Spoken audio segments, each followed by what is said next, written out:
Chase? Profound effect. You know, she's only a year apart from Chase, and that's Chase's only sibling.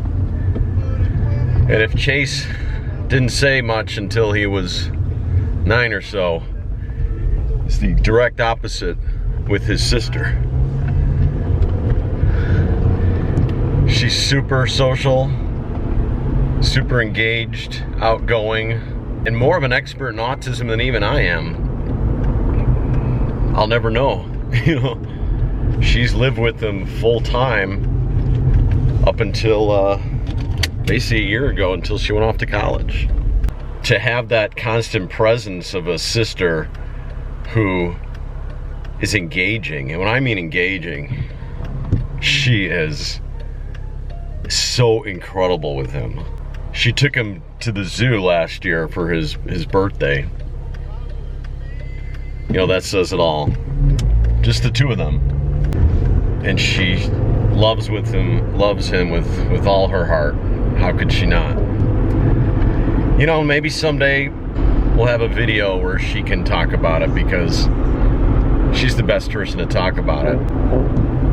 This is the only brother that she knows. She knows him as having autism. And she's seen the challenges he's faced every step of the way. And she's seen his development. It's highly affected her. And it certainly has. That's Chase's best friend. And now that she's away at college, I'm sure it's quite an adjustment for him. It's gotta be. And you just never know how much of an adjustment it is. It's gotta be tough. And it's gotta be tough on her too. I'm sure she misses him. She has that unique ability to get him talking and engaged, even early on years. Always encouraging him to use functional language. Always throwing questions out at him. So I don't really know how much more I could say about how the sibling deals with it, and the sibling affects everything. You know, it's the sibling that needs to talk about it, not me. You know, she is everything to him. Chase doesn't have a lot of friends. You know, I was reading online yesterday something a dad had posted on Twitter, I think last year. His son with autism had filled out something at school, and there was a line that asked, "Tell us about your friends," or "Who's your best friend?" And he wrote, "No one." That was his response. And when the father saw that, he was just devastated. For Chase, that wouldn't be true. His sister is not only his sister, but his best friend. It's an uncomfortable thing to talk about, because it's a really uncomfortable thing to experience. My perspective is extremely vast on it. I've shed many tears while the meltdown is happening, either in private or in public. You know, if you've watched meltdowns on YouTube, or you've experienced it yourself, either with your children or a family member, it just melts your heart, would be the best way I could say it. It just melts your heart. You feel so helpless. Your child is crying and freaking out and having an anxiety attack and flapping their hands and slamming their head on the ground or on the couch or whatever it may be, hitting themselves in the head, and you just wish there was something you could do to calm them down. For me, it's like this constant chant, what's wrong? What's wrong? Is there something I can do? Is there something I can get you? How about we do this? Why are you crying? And you know, some of these meltdowns can go on for, I'm not exaggerating, an hour to 2 hours in length. To see that just tragic crying in their eyes is so heartbreaking. We've never, ever medicated Chase, and we never would. It's just something we don't do and wouldn't do. And no disrespect to anybody who does. It's a private choice, private decision. But there's no magic pill for helping that situation when it occurs. I said previously, I typically just let it run its course. Just let it run its course. So over the last several years, and they don't happen very often nowadays. They really don't.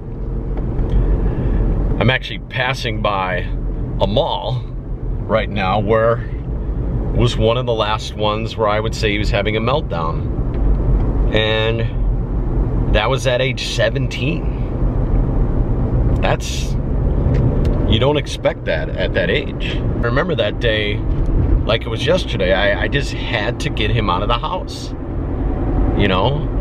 I just had to get him away from his computer devices, his tablet, his iPad, his laptop, his Nintendo DS, all his gadgets. Because I just feel like I'm doing him an injustice if I just let him do that for hours on end. So I just say, hey, you know what, Chase? It's freezing cold outside. We can't go to the park. Let's go to the mall and walk around. There's a bookstore there. You can go look at the kids' books. And we can maybe get a snack or a treat. You know, everything that a mall offers. And I get him in the car. And the closer we got to the mall, he just starts crying. No explanation at all.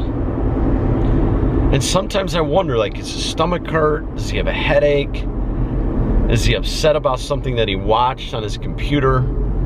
Is there something stimming stuck in his brain on rewind? You know, just like a record player that's stuck on skip. That is a great way to describe it.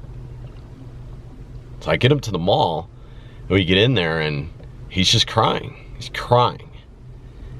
He turns red, he cries, and I'm just beside myself because typically when he gets that upset, I feel his emotions. It physically overwhelms me. But I am used to it too. It's very infrequent that it happens anymore. And I try to get him to the bookstore, and you know, when he's freaking out like that, he tends to move really quick. You guys seen him at the zoo, like that kind of overexcited energy, like a nervous energy about him. And you can see he's trying to calm himself down. He's done such an incredible job the last 2 to 3 years of learning how to calm his own self down without the assistance of anybody.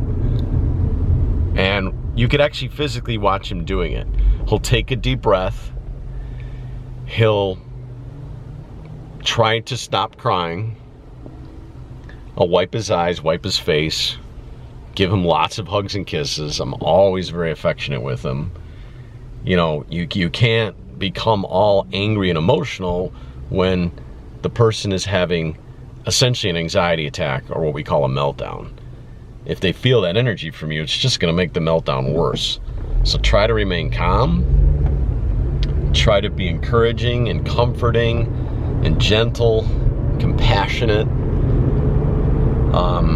Don't get me wrong, there's been times where I'm just like, holy crap, is this ever going to end?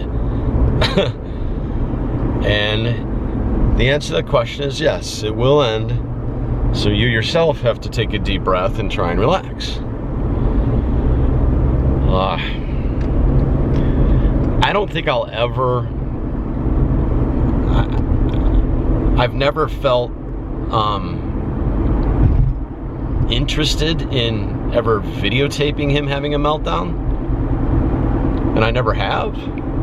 So I don't know if you'll ever see that. Hey, no disrespect to parents who've put stuff on YouTube.